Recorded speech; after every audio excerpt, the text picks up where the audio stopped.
Olmadı ama çok istedim. İnancı çok istedim. Eren'e 8 aya kadar kız dediler. Hep pembe pembe şeyler aldım. 8 aydan sonra doktor, Vildan Hanım size üzücü bir şey söyleyeceğim dedi. Bu erkek dedi. Hayır değil dedim. O göbek kordonudur diyorum. Bak diyor pipi yuvarlak için. Ay, bak pipi diyor. Hayır göbek kordonudur diyor. Çok üzüldüm kız olmadı diye. Ama iki olmamış. Çok seviyorum ikisini de. Özel bir duygu. Çok çok farklı bir duygu. Hayatımda en mutlu olduğum iki dönem. Yani hep mutluydum. Çok mutsuz bir hayatım olmadı. Ama o çocuklarımı kucağıma aldığım an çok çok farklı bir duygudur. Yani annelik en mutlu olan. Onların her hali, her şeyi annelik. Şu anki Vildan olsaydı mutlaka okurdum. Çünkü yapabileceğime inanıyorum ama orada köyden geliyordum. Sabah 6'da köyün yoluna çıkıyordum. Otobüs bekliyordum. Günde 3 kere otobüsümüz vardı köyden gelip gitmek. 6'dan 8'e kadar ben sokaklarda geziyordum okul saatine kadar sabah. 3 yıl bu kadar gitti ve ondan sonra bana çok zor geldi. Başarısız da oldum. Son sene başarısızdım da. Köydeki arkadaşlarıma uydum. Biraz da öyle diyebilirim. Yani onlar okumuyordu. Köyde okuyan tek kız bendim.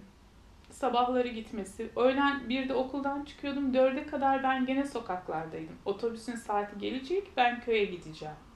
Bu şekilde 2 yıl dayandım. 3. yıl hep okumayacağım, okumayacağım. Ondan sonra pes ettim. Ama şu anki aklım olsaydı bir 3 yıl daha dayanır. Daha farklı bir yerlerde olurdum.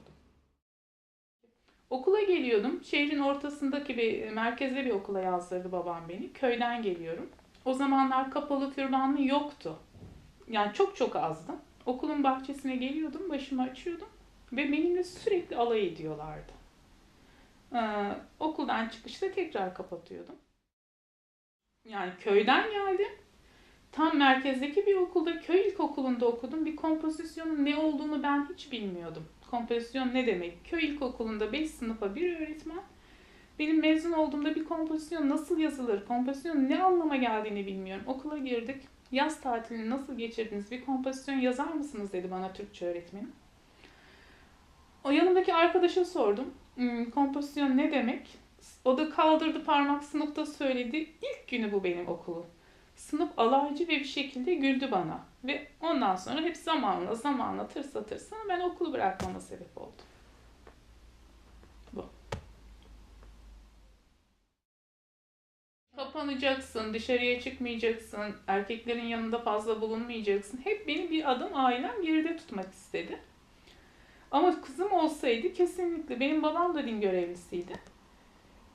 Yani kızım olsaydı ben ona asla kapanacaksın, şunu yapacaksın diye baskı yapmazdım. Çünkü o istediği için, Allah istediği için, kendi istediği için kapanması gerekirdi. Benim istediğim için değil. Ben ilkokulu bitirdim 11 yaşından sonra. Ben hiç pantolon ve kısa kollu giymedim. Ve 11 yaşındaki benim şu anda gözümde hala çocuktur. Ve o çocuk mutlu olmadığı sürece bu hayatı boyunca etkiler.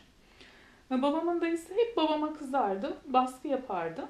Bayramlarda falan gittiğimiz zaman sen ne biçim hocasın, sen bu çocuğu kızı böyle giydiriyorsun. Böyle giydirdiği de bana kısa kollu bir pantolondu. Ve ondan sonra benim bir gün babam pantolonumu falan annem yasakladı. Kesinlikle kısa kollu giyilmedi. Ben evlenene kadar. Ve şu anda 42 yaşındayım. Ben hiç etek giymiyorum. Etek giymeyi hiç sevmiyorum. Bu benim çocukluğumda yer etmiş bir şeydir. Eşim de hiç karşı çıkmadı. Sen nerede ne şekilde davranacağını bilirsin. Ona göre usulüne göre pantolonunu da giy veya giyme diye bana bıraktı. Gerçekten çok çok mutluyum eşimle. Onu çok seviyorum. Yani ne söyleyeyim? Kız kardeşime baskı olmadı. O üniversiteye gidene kadar açıktı. Ve üniversitede bir gün akşam işten, okuldan geldi lise sonda. Ben bugün kapanacağım. Hemen şimdi gidip bana partisi ve eşarp alınacak dendi. Yani o şekilde oldu. Ama ben sürekli kapat, kapat, kapat. Ona hiç yapılmadı. Ama zamanla işte onlar da belli bir şeyi öğreniyor. Baskının yapılmaması gerektiğini ama işte tabii biz yıpranan biz oluyoruz. Bir kere sen büyüksün, abisin kelimesi hiç kullanmadım. Çünkü o da bir çocuk. 5 yaşında o. Çocuk, yani kardeşi oldu. 5 yaşından sonra o büyümedi. Büyük değil. O da bir çocuk sonuçta. Sen büyüksün, sen abisin, sen ver. O kelimeleri hiçbir zaman kullanmadım ben oğluma.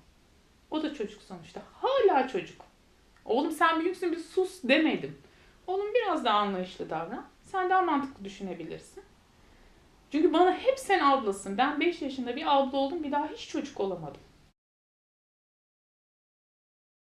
Biraz daha yani sakin, ezilen tip olabilir.